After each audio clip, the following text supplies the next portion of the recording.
नमस्कार दोस्तों, स्वागत है आपके अपने यूट्यूब चैनल सनबिग क्लासेस में। हम लोग बिहार पुलिस के प्लेटफॉर्म बुक के वॉल्यूम 3 में दिया हुआ प्रैक्टिस सेट देख रहे हैं। आज प्रैक्टिस सेट नंबर 9 देखेंगे, जिसमें 100 प्रश्न का फुल डिटेल सॉल्यूशन करेंगे। काफ़ी अच्छे प्रश्नों का संग्रह है, एग्जाम में काफ़ी फायदा करेगा, आप इसे जरूर देखें। तो आइए शुरू करते हैं पहले प्रश्न में। अनुच्छेद 245 के अनुसार संसद का कार्य, अनुच्छेद 245 के अनुसार खालिस्तान संसद का कार्य है, और इसका जो सही आंसर हो जाएगा वो हो जाएगा ऑप्शन सी, कानून बनाना है। अनुच्छेद 245 के अनुसार कानून बनाना संसद का कार्य है। भारतीय संसद भारत के राष्ट्रपति, लोकसभा और राज्यसभा से मिलकर बना हुआ है, और भारतीय संविधान का भाग 11 के अनुच्छेद 245 से 263 तक केंद्र राज्य के विधायी और प्रशासनिक कार्यों का जो है वो क्या है, वर्णन है।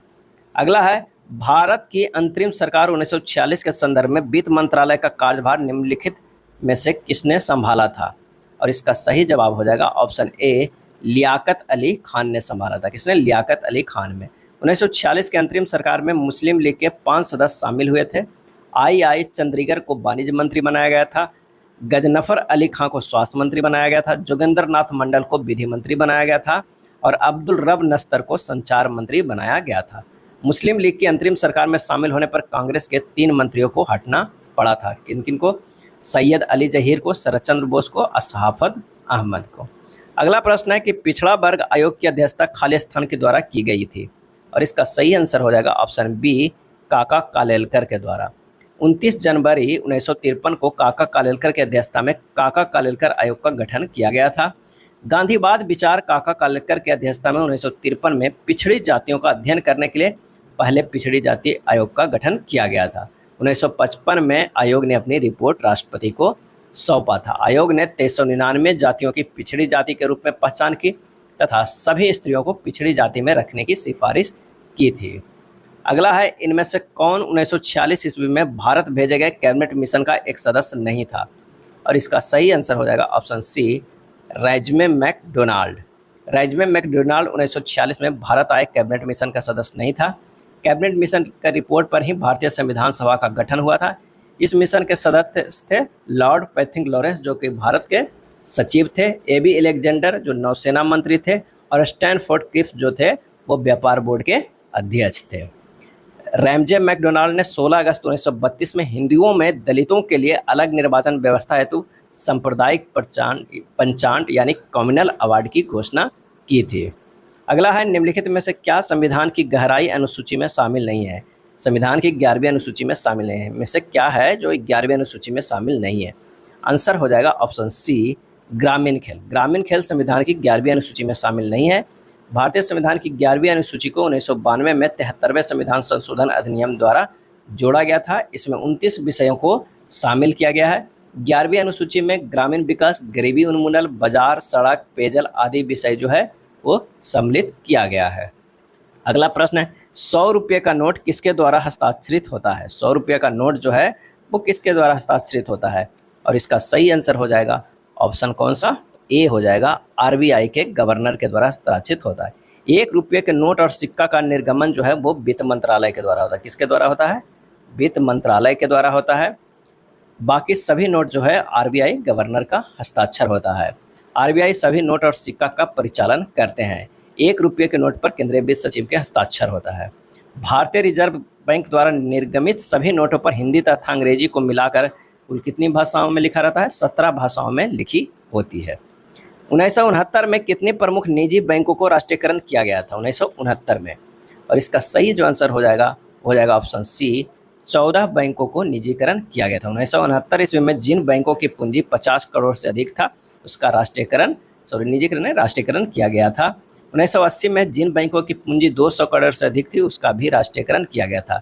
वर्तमान में सार्वजनिक क्षेत्र की बैंकों की संख्या कितनी है? वो है 12 है। और 1980 में भी किया गया था राष्ट्रीयकरण कितने बैंकों को? तो 6 बैंकों को किया गया था। जिस दर पर आरबीआई बैंकों को अल्पकालीन ऋण देती है उसे कहा जाता है, और इसका आंसर है उसे रेपो दर कहा जाता है, रेपो रेट कहा जाता है। रेपो दर वह दर है जिस ब्याज पर व्यावसायिक बैंकों को आरबीआई अल्पकालीन ऋण उपलब्ध करता है। जब व्यावसायिक बैंकों को अल्पकालीन ऋण तरलता को पूरा करने के लिए धन उपलब्ध आरबीआई द्वारा किया जाता है, उस पर ब्याज रेपो दर कहलाता है। एक रिवर्स रेपो दर भी रहता है। तो रिवर्स रेपो दर वह दर है जो व्यावसायिक बैंकों के पास अल्पकालीन तरलता अधिक होने पर आरबीआई के पास जमा करते हैं, जिसके एवज में आरबीआई जो है वो क्या देता है, ब्याज देता है। निम्नलिखित में किस क्रम में भारत आए, बताना है कि इनमें से किस क्रम में भारत आए। तो सबसे पहले जो आए वो फाहियान आए, उसके बाद जो है वो हेनसंग आए और उसके बाद जो है थॉमस रो आए। फाहियान 399 में गुप्त नरेश चंद्रगुप्त द्वितीय के शासनकाल में आया। हेनसोंग हर्षवर्धन के शासनकाल में 629 ईस्वी में चीन से भारत आया था और वो सीयू के नामक पुस्तक भी लिखे हैं। 1615 ईस्वी में इंग्लैंड के सम्राट जेम्स प्रथम के दूत सर थॉमस रो जो है वो जहांगीर के दरबार में आया था। अगला है, इनमें से किसने अंग्रेजी ईस्ट इंडिया कंपनी के कंट्रोल के खिलाफ बगावत नहीं की। सही आंसर हो जाएगा ऑप्शन बी, हैदराबाद का निजाम। हैदराबाद के निजाम ने ईस्ट इंडिया कंपनी के नियंत्रण के विरुद्ध विद्रोह नहीं किया। विजयनगर के राजा के द्वारा वर्ष 1794 में कंपनी के विरुद्ध विद्रोह किया गया था। अगला है, नील विद्रोह किसके बारे में था, नील विद्रोह किसके बारे में था, और इसका जो सही आंसर हो जाएगा वो हो जाएगा रैयत नील की खेती नहीं करना चाह रहे थे, पर उनमें से एक अमान्य मूल्य पर जबरदस्ती करवाई जा रही थी। दीनबंधु मित्र ने नील दर्पण नाटक पर 1859 में लिखा। नील आयोग का संबंध जो है वो बंगाल से है। बंगाल के किसानों द्वारा वर्ष 1859 से 60 में नील विद्रोह का आरंभ किया था। इसका प्रमुख कारण अंग्रेजों द्वारा अधिक लाभ की इच्छा से बलपूर्वक किसानों की नील की कृषि के लिए बाह्य कारण था, जिसका किसानों ने विरोध किया था। यह एक अहिंसक आंदोलन था। अगला है, अशोक के शिलालेखों में प्रयुक्त भाषा है। आंसर है ऑप्शन सी, पाली। अशोक के शिलालेखों में प्रयुक्त भाषा प्राकृतिक है। क्या है, पाली नहीं है, प्राकृतिक। आंसर जो हमारे पास हो जाएगा वो क्या हो जाएगा, प्राकृतिक हो जाएगा। भारत में शिलालेखों का प्रचलन सर्वप्रथम अशोक ने किया था। अशोक के शिलालेख में ब्राह्मी, खरोष्टी, ग्रीक और अरामाइक लिपि का भी प्रयोग किया गया है। ग्रीक और अरामाइक लिपि का अभिलेख अफगानिस्तान से मिलता है। खरोष्टी लिपि का अभिलेख शहबाज गढ़ी एवं मनसेहरा से, और शेष भारत में ब्राह्मी लिपि के अभिलेख जो है वो मिले हैं। बौद्ध ग्रंथ मिलिंद पन्हों में किस नगर का सजीव वर्णन किया गया है। बौद्ध ग्रंथ मिलिंद पन्हों में किस नगर का सजीव वर्णन किया गया है, और इसका सही आंसर हो जाएगा ऑप्शन सी, साकल। साकल नगर का सजीव वर्णन किया गया है। मिलिंद पन्हों से ईसा पूर्व की प्रथम 2 शताब्दियों के भारतीय जनजीवन के विषय में जानकारी मिलती है। इसमें यूनानी शासक मिनांडर एवं बौद्ध भिक्षु नागसेन के बीच बौद्ध मत पर दार्शनिक विचारों का वर्णन मिलता है। नेक्स्ट है, उस विकल्प आकृति का चयन कीजिए जो प्रस्तुत आकृति में अंतर्निहित है। घुमाना जो है अनुमान नहीं है। सही जवाब होगा ऑप्शन ए हो जाएगा। नीचे दी गई आकृति में कितने त्रिभुज है, और इसका सही आंसर हो जाएगा, इसमें टोटल जो है वो 7 त्रिभुज है। कितने त्रिभुज है, 7 त्रिभुज है। दिए गए पैटर्न को ध्यानपूर्वक अध्ययन कीजिए और प्रश्नवाचक चिन्ह में क्या आ सकता है वो देखना है। अगर 6 + 7 कर देते हैं तो कितना हो जाएगा, तो 13 हो जाएगा। और गुना 9 अगर हम करते हैं तो हमारे पास जो हो जाएगा वो कितना हो जाएगा, तो वो हो जाएगा 117 हो जाएगा। यहाँ पर 7 छूट गया है, 117 होगा। 9 + 2 करेंगे 11 होगा, और इसमें से गुना 7 करेंगे तो ये हो जाएगा 77। आंसर जो हमारे पास हो जाएगा ऑप्शन बी हो जाएगा। Select the correctly spelled word, इसमें से करेक्टली सेलेक्ट करना है। सही जो आंसर हो जाएगा वो हो जाएगा रिपीटेशन, दोहराव जो है वो स्पेलिंग सही है। रिपीटेशन बी जो है वो सही है। चलिए इसका मीनिंग बताना है इस आइडिया को। To work up the wrong tree, to work up the wrong tree, और इसका सही आंसर जो हो जाएगा वो कौन सा हो जाएगा, तो हो जाएगा B, to be wrong about the reason for something, to be wrong about the reason for something. Select the most appropriate antonyms of the given word. Spares, spares मतलब होता है बिरल। इसका एंटोनिम्स जो होगा वो होगा डेंसर होगा। क्या होगा, डेंसर होगा। आंसर हो जाएगा ऑप्शन बी यानी घना होगा। Which word means nearly the same as happy, happy के नियरली सेम जो है, हैप्पी मतलब खुश होता है, इसका सिनोनिम्स कंटेंट होगा। क्या होगा, कंटेंट माने होना है संतुष्ट या खुश होना।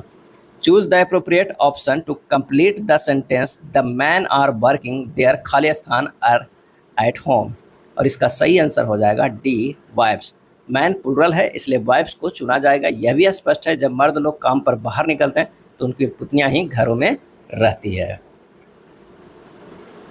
Select the most appropriate synonyms of the given word. Abstract, abstract मतलब क्या होता है, रोकना होता है, रोकना या बाधा पहुंचाना, बाधा पहुंचना होता है। तो इसका जो सही आंसर हो जाएगा वो हो जाएगा कौन सा, हो जाएगा बी, कर्व।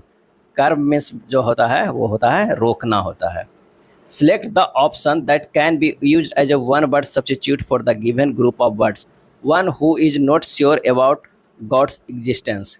और इसका सही जवाब जो हो जाएगा, ईश्वर के सताब अस्तित्व में विश्वास न रखने वाला, आंसर है बी, एग्नोस्टिक। क्या हो जाएगा, वो हो जाएगा agnostic. Select the most appropriate word for the given group of the bird, a cage for small animals, a cage for small animals. और इसका सही आंसर हो जाएगा सी, हच। हच जो होता है HUTSCH, हच माने खरगोश आदि छोटे जानवरों को पालने का पिंजरा। निम्नलिखित में से रूढ़ शब्द कौन सा है, रूढ़ शब्द कौन सा है, और इसका सही जवाब हो जाएगा डी, कमल। रचना के आधार पर शब्दों को 3 प्रकार में बांटा गया है, रूढ़, यौगिक और योग रूढ़। क्या है, योग रूढ़ बांटा गया। जिन शब्दों के खंड निरर्थक होते हैं उन्हें रूढ़ कहते हैं, जैसे रा, अतः, रात। अगला है पर्वत की तलहटी के लिए एक शब्द का चयन करें, पर्वत की तलहटी। और इसका सही आंसर हो जाएगा डी, उपत्यका। क्या हो जाएगा, उपत्यका होगा। घूम फिर कर सौदा बेचने वालों के लिए एक शब्द है जो फेरी वाला होता है। और खाने की इच्छा रखने वालों के लिए एक शब्द है बुभुक्षा। और जो बुद्धि द्वारा जाना जा सके लिए एक शब्द है बोधगम्य है। जिसके हाथ में चक्र हो के लिए एक शब्द निम्न में से कौन सा है, और इसका आंसर हो जाएगा बी, चक्रपाणी। चक्रपाणी विष्णु का पर्यायवाची नाम है। चक्रपाणी का समास विग्रह करने पर चक्र है पानी में जिसके, इसमें विष्णु सांकेतिक अर्थ को इंगित किए जाने के कारण बहुब्रीहि समास है। घर बसाना मुहावरे का अर्थ निम्न में से कौन है, और इसका सही आंसर हो जाएगा ऑप्शन ए, विवाह करना। घर बसाना मुहावरे का अर्थ है विवाह करना। अंक भरना मुहावरे का अर्थ है स्नेह से लिपट जाना। और अंगूठा दिखाना मुहावरे का अर्थ है समय पर धोखा देना। अगला है महादेवी वर्मा की कीर्ति यामा है, और इसका सही आंसर हो जाएगा ऑप्शन बी, काव्य संग्रह। महादेवी वर्मा ने 1982 ईस्वी में यामाहा के लिए ज्ञानपीठ पुरस्कार दिया गया था। महादेवी वर्मा ने अतीत के चलचित्र स्मृति की रेखाएं, अबला और सबला, छंदा आदि की रचना की है। अगला है रोबहु सब मिलहि आबहु भरत भाई, हाहा भारत दुर्दशा न देखी जाई, यह पंक्तियां किसकी है। आंसर हो जाएगा ऑप्शन बी, भारतेंदु हरिश्चंद्र की है। भारतेंदु हरिश्चंद्र की रचना भारत दुर्दशा में उपयुक्त पंक्तियों को लिया गया है। समाचार पत्रों में इन वाक्यों को सही क्रम ये करना है, समाचार पत्रों में। इसका आंसर जो हो जाएगा पूर्वक, समाचार पत्रों में प्रकाशित विज्ञापनों द्वारा लोग उपयोगी, आवश्यक तथा उत्तम पदार्थों से परिचित होते हैं। यानी इसका आंसर हो जाएगा डी हो जाएगा। निम्न वाक्यों को किस भाग में त्रुटि है। आधी रात से सोने की कीमत में भी भारी उछाल आया है। आधी रात से सोने की कीमत में भी भारी उछाल आया है, और इसका आंसर हो जाएगा डी, सोने के कीमत। सोने की कीमत का प्रयोग गलत है, क्योंकि कीमत स्त्रीलिंग है, अतः वाक्य में सोने की कीमत का प्रयोग होगा, सोने की कीमत होगा। किसी माध्यम में वर्तनांक का मान क्या होता है, और इसका आंसर हो जाएगा sine i by sine r बराबर क्या होगा, नियत होगा या बराबर म्यू होगा। म्यू बराबर जो होता है निर्वात में प्रकाश की चाल बटा माध्यम में प्रकाश की चाल होता है। अगले प्रश्न पे चलते हैं कि एक उत्तल लेंस के सामने 50 सेंटीमीटर की दूरी पर रखे बल्ब में लेंस पर आती किरणें लेंस से गुजरने के बाद समानांतर हो जाती है, तो लेंस की क्षमता का मान क्या होगा। एफ जो दिया हुआ है 50 सेंटीमीटर है, तो पी बराबर हो जाएगा 100/f यानी 100/50 यानी 2D। लेंस की जो क्षमता है उसका मात्रक जो है वो डायोप्टर में होगा, तो इसका आंसर हो जाएगा ऑप्शन सी। द्रव चालित ब्रेक किस पर निर्भर करते हैं, द्रव चालित, और इसका सही आंसर हो जाएगा ऑप्शन ए, पास्कल के नियम पे ये आधारित होते हैं। बंद बर्तन में यदि द्रव हो अथवा उस पर दाब लगाया जाए तो वह समान रूप से समान परिमाण में सभी दिशाओं में संचरित होते हैं, यह पास्कल का नियम है। पास्कल के नियम पर हाइड्रोलिक लिफ्ट, प्रेस ब्रेक आदि कार्य करता है। लोहे के पतले टुकड़े को तीव्र विद्युत धारा बहती हुई परिनालिका में रखने पर चुंबकीय दिशा में क्या घूम जाते हैं, और इसका आंसर हो जाएगा ऑप्शन सी, सभी डोमेनों के सभी परमाणु। लोहा लौह चुंबकीय पदार्थ है, लोहा में चुंबकत्व का मुख्य कारण डोमेन है। नेक्स्ट है निम्न विभवांतर की प्रत्यावर्ती धारा को उच्च विभवांतर की प्रत्यावर्ती धारा में बदलने के लिए क्या प्रयुक्त होता है, और इसका सही आंसर हो जाएगा ऑप्शन सी, ऊंचाई ट्रांसफर। अपचायी जो होता है ट्रांसफर उच्च विभवांतर को प्रतिवर्ती धारा को निम्न विभवांतर के प्रतिवर्ती धारा में बदलने के लिए प्रयुक्त होता है। ऊंचाई ट्रांसफर के लिए हम लोग NS ग्रेटर देन NP रखते हैं और अपचायी ट्रांसफर के लिए क्या रखते हैं, NS जो है वो लेस देन NP होता है। N जो है वो टर्न है, P प्राइमरी और S जो है वो सेकेंडरी के बारे में यहाँ लिखा हुआ है। पूर्ण आंतरिक प्रवर्तन के लिए निम्न में से कौन सा सही है? आंसर हो जाएगा बी, प्रकाश सघन माध्यम से विरल माध्यम में गति करता है। पूर्ण आंतरिक प्रवर्तन के लिए प्रकाश सघन माध्यम से विरल माध्यम में गति करता है। निम्नलिखित में कौन सी रेखाएं जो है किसी गोलीय दर्पण पर अभिलंब के रूप में कार्य करती है? तो आंसर हो जाएगा ध्रुव और वक्रता केंद्र को मिलाने वाली रेखा, वक्रता केंद्र और आपतन बिंदु को मिलाने वाली ये रेखा, ये दोनों जो है वो गोलीय दर्पण पर अभिलंब के रूप में कार्य करता है। आंसर जो हो जाएगा वो हो जाएगा ए हो जाएगा। एक सीधे धारावाही चालक के कारण उत्पन्न चुंबकीय क्षेत्र की दिशा में इनमें से किसका उपयोग करके निर्धारित की जा सकती है? और इसका आंसर हो जाएगा डी, दाएं हाथ के अंगूठे के नियम से। दाएं हाथ के अंगूठे के नियम से एक सीधे धारावाही चालक के कारण उत्पन्न चुंबकीय क्षेत्र की दिशा दाएं हाथ के अंगूठे के नियम के द्वारा निर्धारित किया जाता है। दाएं हाथ के हथेली के नियम से चुंबकीय क्षेत्र की दिशा 3 नियम से, दाएं हाथ के हथेली के नियम से, मैक्सवेल के दाएं हाथ के नियम से और मैक्सवेल के दक्षिणावर्त पेंच के नियम से किया जाता है। अब दाएं हाथ के हथेली का नियम के अनुसार कहता है कि यदि हम दाएं हाथ का पंजा फैलाकर इस प्रकार रखें कि उंगलियां अंगूठे के लंबतः ऐसे रहे कि अंगूठा चालक में बहने वाली धारा की दिशा में तथा फैली हुई है और दिशा चुंबकीय क्षेत्र की दिशा ज्ञात करता है, तो हथेली के लंबतः चुंबकीय क्षेत्र की जो है वो दिशा ज्ञात करता है। परमाणु क्रमांक 26 वाला तत्व कौन है? और इसका सही जवाब हो जाएगा ऑप्शन कौन सा, ए हो जाएगा Fe। Fe जो है वो क्या है, ये आयरन का, लोहा का, जिसका परमाणु क्रमांक कितना होता है, 26 होता है। इसे अगर हम लिखेंगे तो 1s2 2s2 2p6 3s2 3p6 3d6 और 4s2। बंगाल विभाजन के विषय में किसने कहा था, विभाजन हमारे ऊपर बम वज्रपात की तरह गिरा है? और इसका आंसर होगा ऑप्शन बी, सुरेंद्रनाथ बनर्जी ने। वर्ष 1950 में बंगाल विभाजन की घोषणा के तहत अंग्रेजी सरकार ने बंगाल प्रांत को पूर्वी बंगाल एवं पश्चिमी बंगाल के रूप में बांटने का निर्णय लिया था। बंगाल विभाजन को 16 अक्टूबर 1905 को लागू किया गया। इस दिन को आंदोलन के नेताओं ने पूरे बंगाल में शोक दिवस के रूप में मनाया था। इस आंदोलन के दौरान ही रविन्द्रनाथ टैगोर ने अपना प्रसिद्ध गीत अमार सोनार बंगला लिखा था। अगला है, सरदार उधम सिंह ने किसे मारा था? और इसका सही आंसर हो जाएगा ऑप्शन डी, माइकल ए ड्वायर के। क्रांतिकारी सरकार उधम सिंह ने 13 अप्रैल 1940 को लंदन के कैक्सटन हॉल में माइकल ओ डायर को गोली मार दिया था। जालियांवाला बाग कांड के समय पंजाब का lieutenant governor Michael O'Dwyer था और जालियांवाला बाग हत्याकांड के लिए ब्रिगेडियर जनरल रेजिनाल्ड डायर और lieutenant governor Michael O'Dwyer जो है वो दोनों दोषी थे। एक आर डायर हैं और एक ओ डायर हैं। 1927 में ब्रिगेडियर जनरल रेजिनाल्ड डायर की मृत्यु हो गई थी। राष्ट्रीय ग्रामीण स्वास्थ्य मिशन किस वर्ष में शुरू किया गया था? और इसका सही आंसर हो जाएगा ऑप्शन सी, 2005 में किया गया था। 12 अप्रैल 2005 को राष्ट्रीय ग्रामीण स्वास्थ्य मिशन की शुरुआत किया गया था। निम्नलिखित में किसे स्वर्ण द्वार का नगर कहा जाता है? किसे स्वर्ण द्वार का नगर कहा जाता है? आंसर हो जाएगा डी, सैन फ्रांसिस्को के। सैन फ्रांसिस्को के।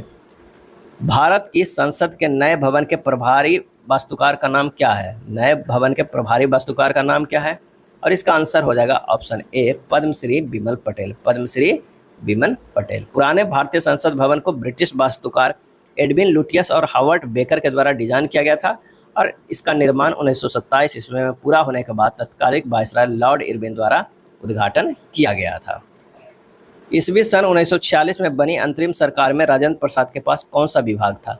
और इसका सही आंसर हो जाएगा ऑप्शन डी, खाद्य एवं कृषि विभाग था। अंतरिम सरकार में सदस्यों में पंडित जवाहरलाल नेहरू, सरदार वल्लभ भाई पटेल, राजेंद्र प्रसाद, आसिफ अली, आर गोपालाचारी, जॉन मथाई, सरदार बलदेव सिंह, जगजीवन राम और सी.एच. भाभा आदि जो है वो शामिल किए गए थे।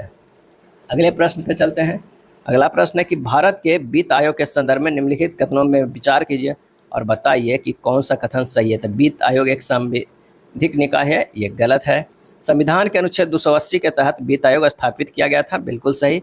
वित्त आयोग द्वारा की गई सिफारिशों को प्रकृति में केवल प्रकृति में केवल सलाहकारी है, ये भी सही है।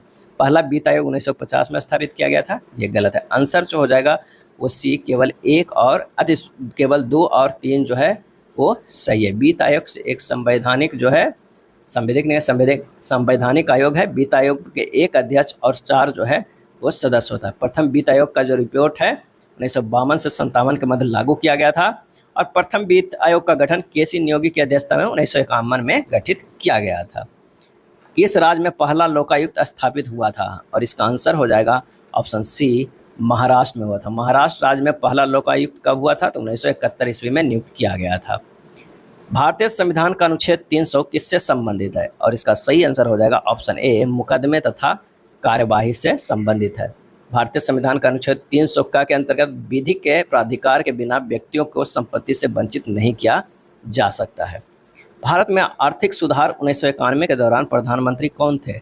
और इसका सही आंसर हो जाएगा option A, PV Narasimha Rao थे। कहते हैं 24 जुलाई 1991 को उदारीकरण की घोषणा किया गया था। नाबार्ड में भारत सरकार का हिस्सा कितना है? और इसका सही आंसर हो जाएगा ऑप्शन ए, 100% है। नाबार्ड का पूरा नाम है national bank for agriculture and rural development. NABARD की स्थापना कब हुई थी? तो 12 जुलाई, ये भी पूछा जा सकता है, 12 जुलाई 1982 ईस्वी को। नाबार्ड कृषि और ग्रामीण क्षेत्र का सर्वोच्च वित्तीय संस्थान है। और अगर मुख्यालय की बात किया जाए तो मुख्यालय कहाँ है? तो मुख्यालय जो है वो मुंबई में स्थित है। अगला है ऑपरेशन पोलो क्या है? ऑपरेशन पोलो सही जवाब हो जाएगा ए, 1948 के हैदराबाद पुलिस कार्यवाही से संबंधित है ऑपरेशन पोलो। क्या है? ऑपरेशन पोलो।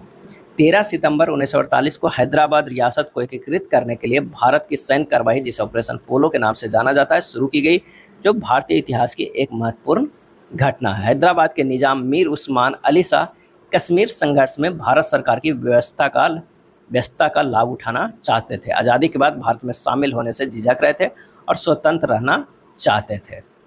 नेक्स्ट है सारगैसो सागर एक हिस्सा है। सारगैसो सागर आंसर हो जाएगा डी, उत्तरी अटलांटिक महासागर में।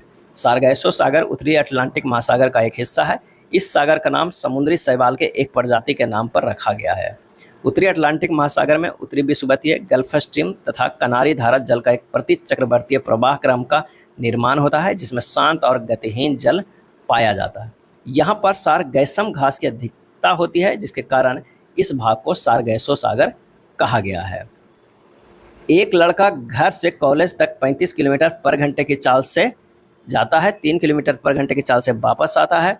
यदि पूरी यात्रा में 6 घंटे 30 मिनट लगते हैं तो घर से कॉलेज की दूरी दशमलव के बाद 2 स्थानों तक सही कितना है?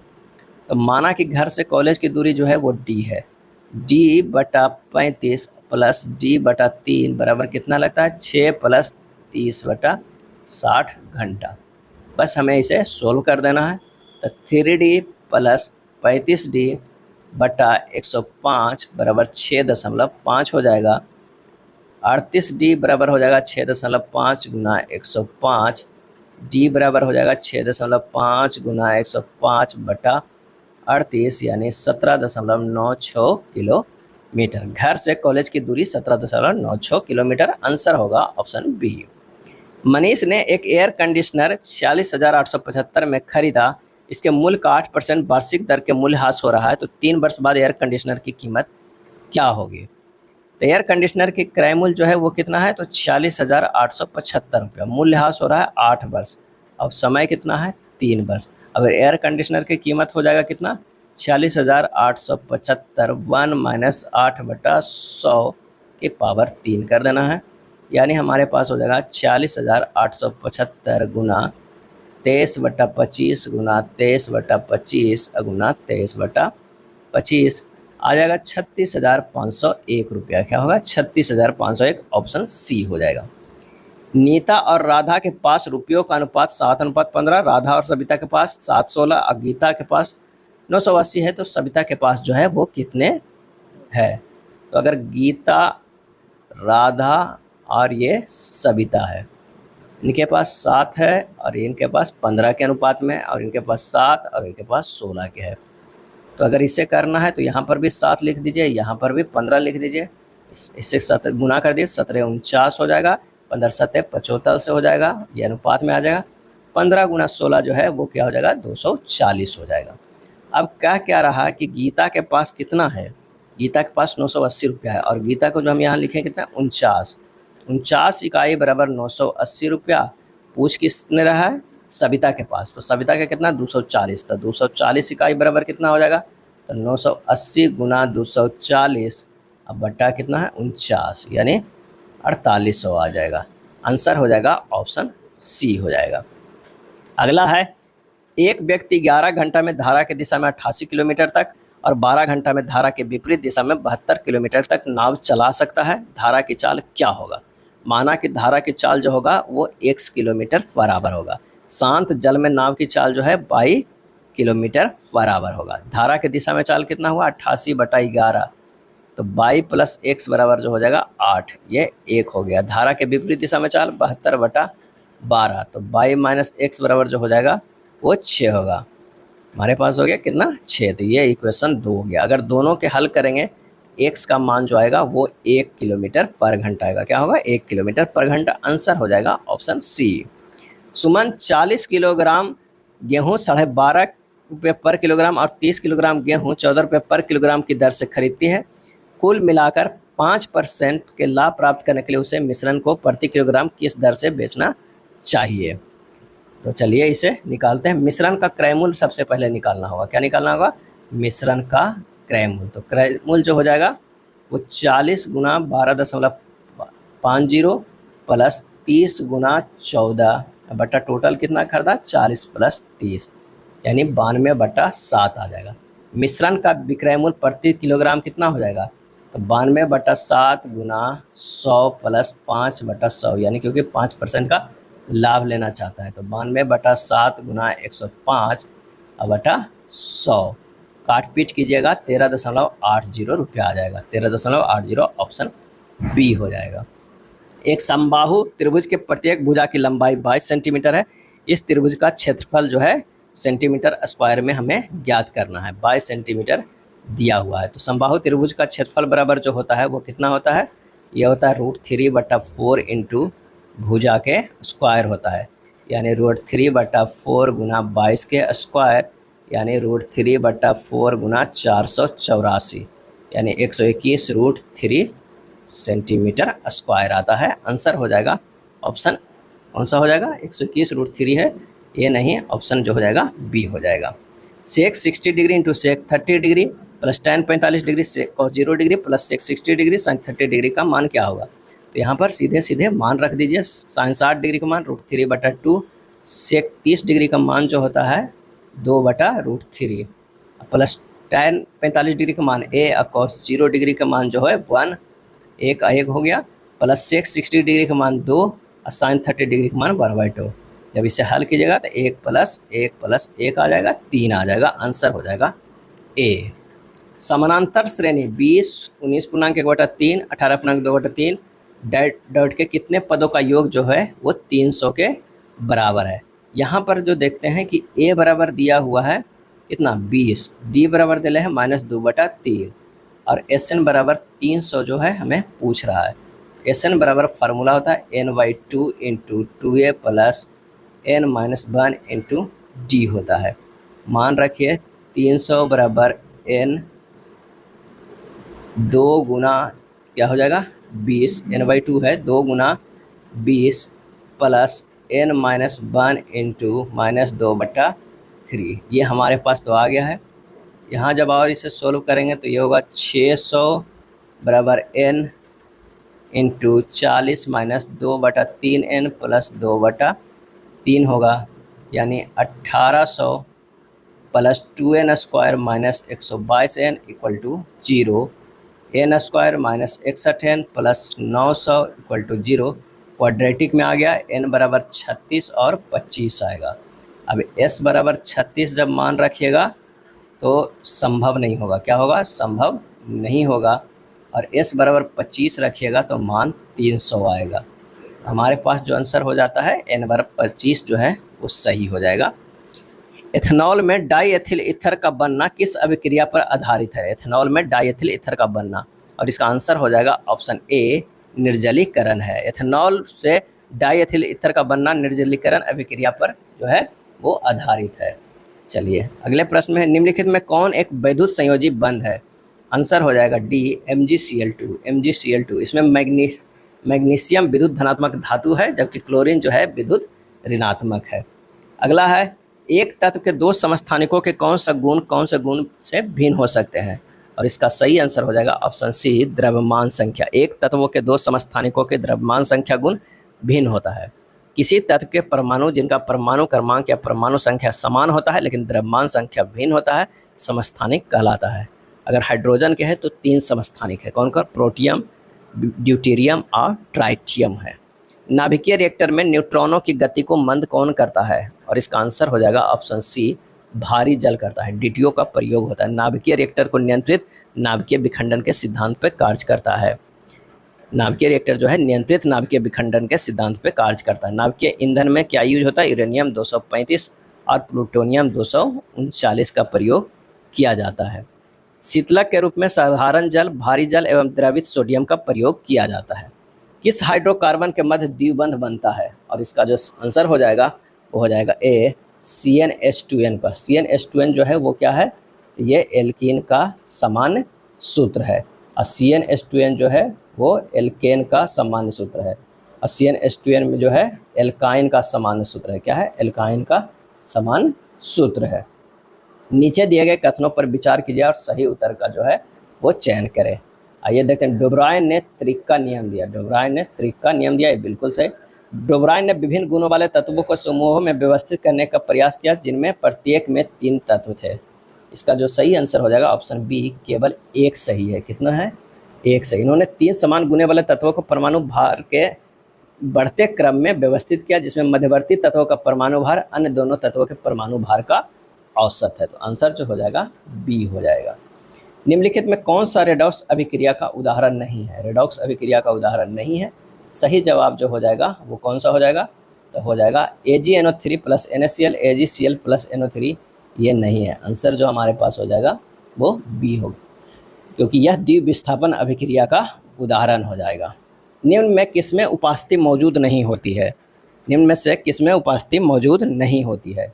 और इसका सही जो आंसर हो जाएगा वो हो जाएगा डी, ब्रिक में। उपस्थिति का निर्माण भ्रूणीय अवस्था में होता है। मेंडल द्वारा अध्ययन की गई विशेषताओं के विपरीत युग्मों में से एक निम्न में से कौन सा था? और इसका आंसर हो जाएगा ऑप्शन सी, बैगनी और सफ़ेद फूल। बैगनी और सफ़ेद फूल। मेंडल ने 7 मटर के विपरीत गुणों का अध्ययन कर आनुवंशिकता का नियम दिया। भारत और चीन के बीच सीमा रेखा को क्या कहा जाता है? और इसका सही जवाब हो जाएगा ऑप्शन कौन सा? वो हो जाएगा बी, मैकमोहन रेखा। मैकमोहन रेखा तिब्बत और ब्रिटिश भारत के बीच जो है 1914 में निर्धारित हुआ था। और डुरंड रेखा पाकिस्तान और अफगानिस्तान के बीच की सीमा रेखा है। डुरंड रेखा का निर्माण जो हुआ था 1893 ईस्वी में हुआ था। आवर्तन के आधार पर ज्वालामुखियों को किसमें वर्गीकृत किया जा सकता है? इसका सही आंसर हो जाएगा ऑप्शन डी, सक्रिय में भी, विलुप्त में भी और निष्क्रिय ज्वालामुखी में, डी उपयुक्त में से सभी। क्षोभ मंडल के बारे में निम्नलिखित में कौन सा कथन जो है वो सत्य है? तो आंसर हो जाएगा सी, इसकी औसत ऊंचाई जो है वो 13 किलोमीटर है। ये कथन सही भी है। वायुमंडल की सबसे निचली परत को संवहन मंडल, परिवर्तन मंडल अथवा क्षोभ मंडल की संज्ञा दी जाती है। इसको विक्षोभ मंडल भी कहा जाता है। इस परत को ट्रोपोस्फीयर के रूप में नामकरण टिजरेंस डी बोर्ड ने किया था। और क्षोभ मंडल में ही मौसमी संबंधी घटनाएं घटित होती है। बाष्पीकरण, संघनन, बर्षण, कोहरा, बादल, ओस, पाला, हिम वर्षा, ओलावृष्टि, जल वर्षा, बादल की गरज, जितना भी चक्रवात होते हैं इसी में आते हैं। भारत की सबसे लंबी भूमिगत गैस पाइपलाइन कौन है? और इसका सही आंसर हो जाएगा ऑप्शन ए, हजीरा विजयपुर जगदीशपुर। हजीरा विजयपुर और जगदीशपुर जो है सबसे लंबी भूमिगत गैस लाइन पाइप है। अगला है बाना सागर। बाना सागर जलाशय किस बहुउद्देशीय नदी घाटी परियोजना का अंग है? और इसका आंसर हो जाएगा ऑप्शन सी, सोन परियोजना का है। सोन परियोजना का है। नोबेल म्यूजियम विश्व में कहाँ पर स्थित है? नोबेल म्यूजियम सही जवाब हो जाएगा ऑप्शन बी, स्टॉकहोम में स्थित है। सुमेलित करना एक तरफ संस्थान है, एक तरफ अवस्थित है। नेशनल इंस्टीट्यूट ऑफ इम्यूनोलॉजी कहाँ स्थित है? तो ये नई दिल्ली में स्थित है। National centre for sale science जो है वो पुणे में है। Centre for DNA fingerprinting and diagnostics जो है वो कहाँ है? तो वो हैदराबाद में है। और नेशनल ब्रेन रिसर्च सेंटर जो है वो कहाँ है? तो वो गुड़गांव में है। आंसर हो जाएगा ऑप्शन बी। राज्यसभा में बिहार के कुल सीटों का प्रतिनिधि कितने हैं? तो आंसर हो जाएगा सी 16 है। राज्यसभा उच्च सदन कहलाता है। भारतीय और फ्रांसीसी सेनाओं के बीच 7वां संयुक्त सैन्य अभ्यास शक्ति 2024 कहाँ पर आरंभ होगा? और इसका आंसर हो जाएगा ऑप्शन डी, मेघालय में। भारत का सबसे बड़ा हरित हाइड्रोजन उत्पादन केंद्र कहाँ पर स्थापित किया जाएगा? और इसका आंसर हो जाएगा ऑप्शन बी, विशाखापत्तनम में। पहले गल्फ यूथ गेम्स 2024 में पदक तालिका में शीर्ष स्थान किसने हासिल किया है? और इसका सही आंसर हो जाएगा ऑप्शन बी, संयुक्त अरब अमीरात ने। हाल ही में रज महोत्सव 2024 कहाँ मनाया गया? सही आंसर हो जाएगा ऑप्शन डी, उड़ीसा में मनाया गया। रज महोत्सव उड़ीसा में 3 दिवसीय हिंदू त्यौहार है जो मासिक धर्म और नारीत्व का जश्न मनाता है। यह त्यौहार भगवान जगन्नाथ की पत्नी भूदेवी के सम्मान में मनाया जाता है। और रास महोत्सव असम में मनाया जाता है। रज महोत्सव जो है उड़ीसा में। आरबीआई ने वित्तीय धोखाधड़ी से निपटने के लिए कौन सा ग्लोबल हैकाथॉन लॉन्च किया है? आंसर होगा ऑप्शन डी, हैरबिंगर। क्या है? हैरबिंगर। 2 बिंदु यहाँ दिया हुआ है, एक बिंदु इतना में से समान दूरी पर है, तो बाई का मान जो है हमें क्या है होगा? क्या हो जाएगा? क्या होगा?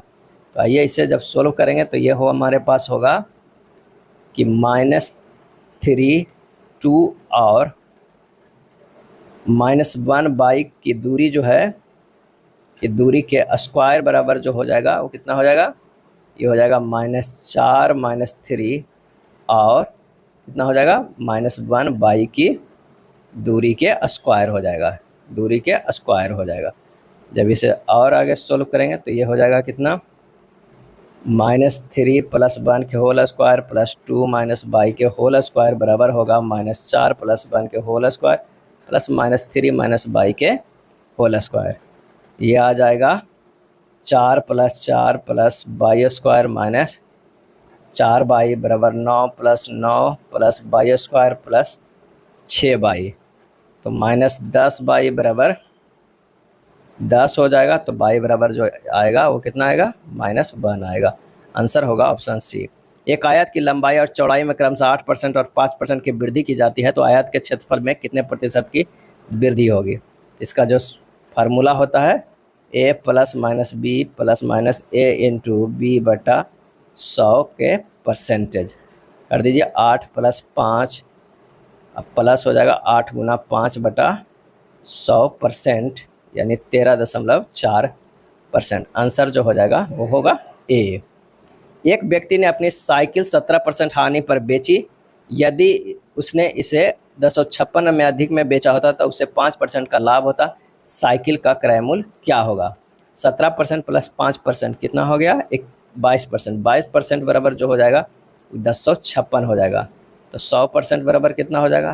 256 × 100 बटा 22 यानी 4800 हो जाएगा।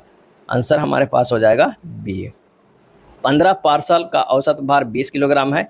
एक और नए पार्सल को जोड़ने से औसत भार में 250 ग्राम की वृद्धि हो जाती है। नए पार्सल का भार कितना होगा? नए पार्सल का भार बराबर होगा 20 + 16 × 250 यानी 20 + 4 किलोग्राम कितना हो गया?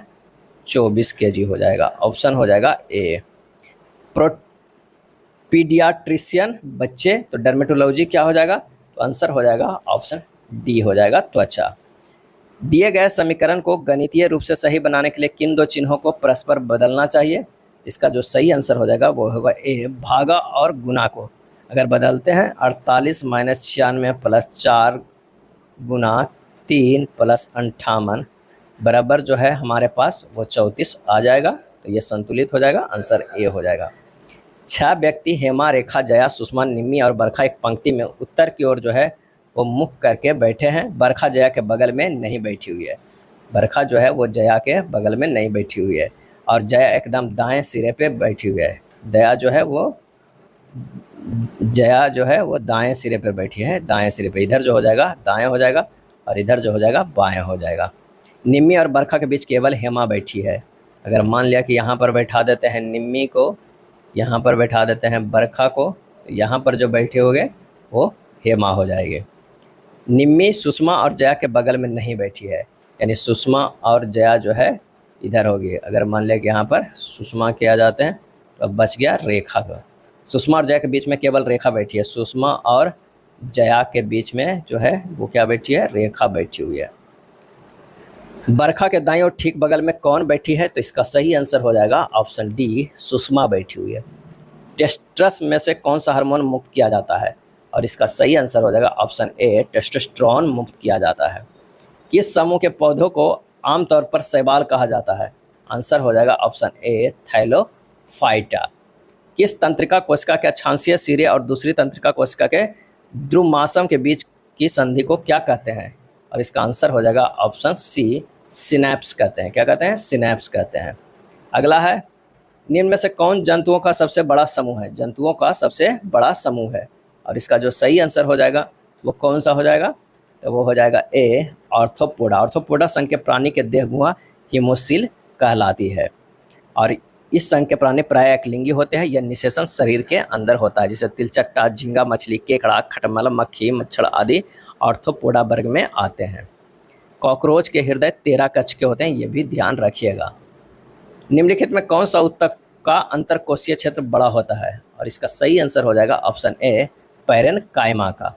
पौधे में अपशिष्ट उत्पाद के रूप में ऑक्सीजन कब और कैसे उत्सर्जित होती है? और इसका सही आंसर हो जाएगा ऑप्शन बी, दिन के समय प्रकाश संश्लेषण के द्वारा होती है। अगला है, निम्नलिखित में से कौन सा प्रजनन करने के लिए बीजाणुओं का उपयोग करता है? और इसका सही जवाब है ऑप्शन ए, फर। मूल शीर्ष के लगातार विभाजित कोशिकाओं का कौन प्रदर्शित करते हैं? और इसका आंसर हो जाएगा डी, विभोच्चतक वृद्धि। पुरुष के किन जनन भागों में जनन कोशिकाएं होती है? और इसका सही आंसर हो जाएगा डी, पुंकेसर एवं स्त्रीकेसर। पुष्प का मुख्य कार्य जो होता है, पुष्प के किन जनन भागों में जनन कोशिका होता है? पुंकेसर और स्त्रीकेसर। पुष्प का मुख्य कार्य लिंगीय प्रजनन द्वारा फल तथा उसके अंदर बीज का निर्माण करना है। पुष्पों में सर्वप्रथम परागन होता है। यह था बिहार पुलिस के प्लेटफॉर्म बुक में दिया हुआ प्रैक्टिस सेट। अगर वीडियो अच्छा लगा तो लाइक एंड शेयर कर दीजिएगा। धन्यवाद।